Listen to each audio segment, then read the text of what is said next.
Hello everyone, Max here with Fiction Rant to follow up on my 8-part series tackling the Star Trek vs. Star Wars debate. I did my best to respond to most, if not all, the comments that were made on those videos, and I got plenty of viewership on each of them and plenty of debates, so that's awesome. A couple things stood out during those debates, though. First, the biggest counter-arguments to my conclusions were based entirely on what basically amounts to cinematography, and the absence of any actual supporting documentation. One argument that keeps coming up repeatedly is regarding the sublight speeds of the ships involved. The issue with something like speed is that everything is relative. Right now, you're probably sitting somewhere watching this on your computer or phone. Relative to the Earth, you're immobile. The Earth, however, is moving, so in actuality you're traveling hundreds of miles an hour around the Sun, which in turn is traveling super fast through the galaxy, which is also moving. All that to say, I didn't base any of my conclusions about sublight speeds on what you can see on screen, deferring to technical manuals and fandom wikis. For Star Trek, the technical manuals are actually super informative, saying that full impulse is a 1/4 light speed. How fast a given ship can achieve full impulse is never really clarified, but the implication seems to be that getting there happens pretty quick, at least. This, of course, cannot be the acceleration that they achieve, since if they could accelerate at 1/4 light speed per second or something like that, they'd be exceeding light speed very quickly, and then things like physics go completely out the window. Star Wars, on the other hand, likes to keep things vague on purpose. Canonically, for example, Yoda's species and homeworld are totally unknown, and that's by design. So, of course, they don't use kilometers per hour, miles per hour, or meters per second, or anything useful like that. Instead, they use their own made-up figure of megalights, and then scale everything based on the traveling rate of being so many megalights. Fortunately, the fans have tackled this one, and based on their conclusions, not my own, I was able to approximate the speed of some ships. The ones I referenced were the TIE Interceptors at about 80,000 miles an hour, and Star Destroyers at about 38,000 miles per hour. I addressed this already in Part 8, where I did my conclusions, but unfortunately I made a big mistake when I did Part 2 of my series, and I massively underrepresented how fast full impulse is by a few orders of magnitude, leading me to conclude that full impulse is twice as fast as any TIE fighter and 4 times as fast as any Star Destroyer. This is a big speed difference, but not insurmountable. That's where my mistake comes in, though. Full impulse is actually 2,000 times faster than any TIE fighter and 4,000 times as fast as any Star Destroyer.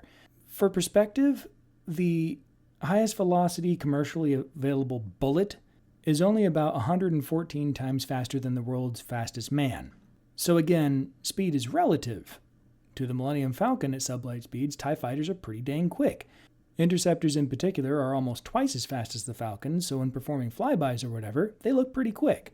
At the speed discrepancy we're talking about, though, between Star Trek and Star Wars, the difference is so vast that to Star Trek, all the Imperial ships might as well be sitting still. One commenter argued that megalight is actually acceleration, not speed. This would be a big difference. However, nobody on the fandom sites argues this as far as I could find, but I might as well address it just in case. If a TIE fighter or a TIE Interceptor could actually accelerate at a rate of 80,000 miles per hour per second, it would still take them about a half hour to match the speed of full impulse.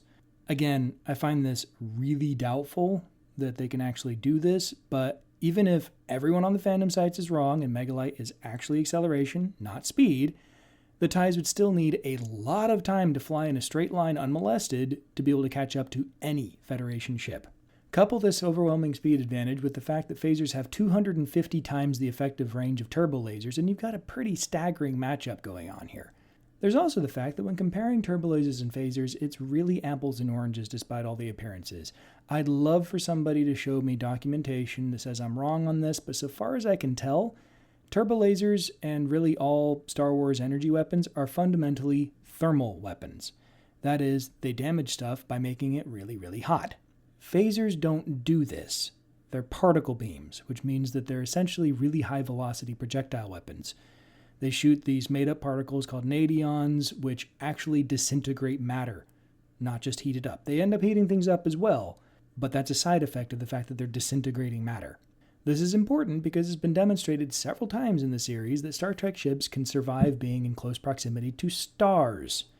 In Descent Part 2, the hull of the Enterprise was able to withstand being heated to 12,000 degrees Kelvin before they engaged their metaphasic shielding, which dropped it to a much more balmy 7,000 degrees Kelvin.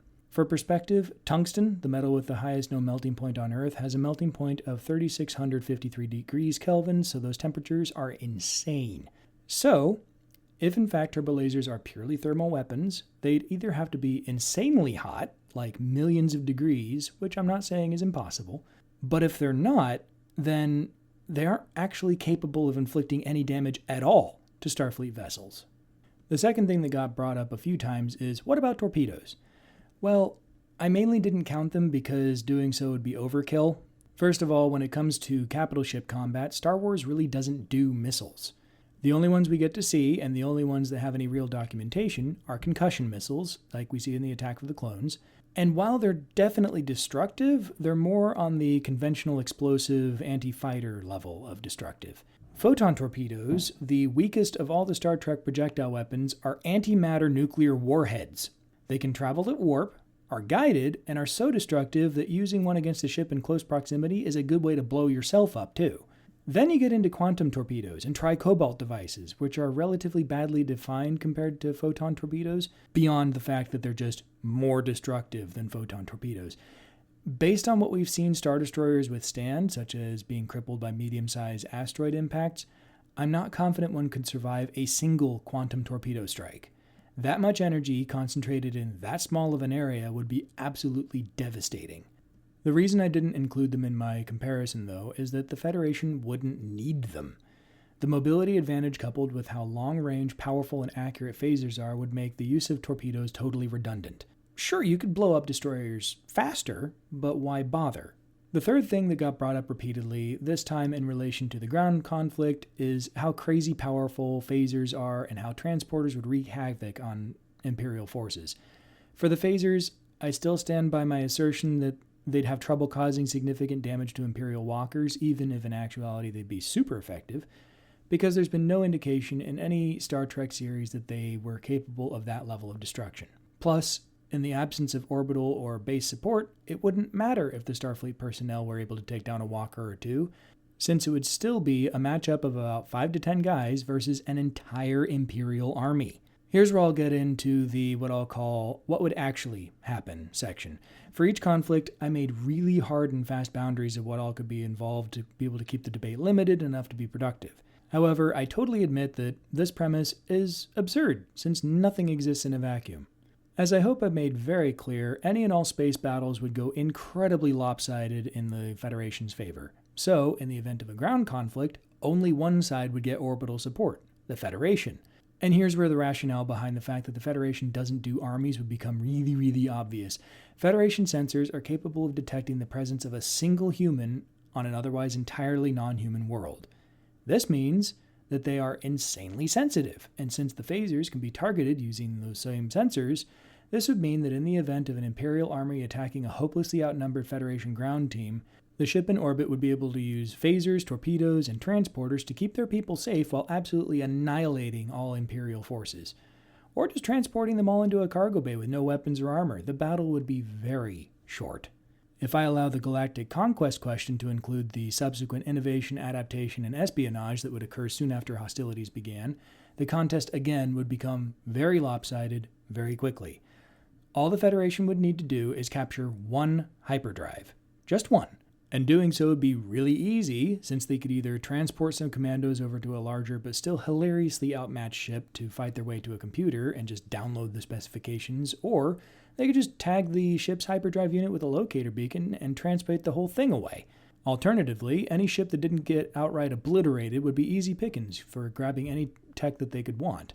After getting a hold of a hyperdrive tech, the war would be over in short order. Each Federation ship would be able to inflict staggering losses upon the Empire in any fight, and the Empire wouldn't be fast enough to stop them during those conflicts. The combat speed is just so vast, and the Federation weaponry is just so long-range and powerful. The only advantage that the Empire has in space conflict is the fact that their faster-than-light travel is so much faster than warp drive, but my point is that it would not take long for the Federation to get a hold of that technology.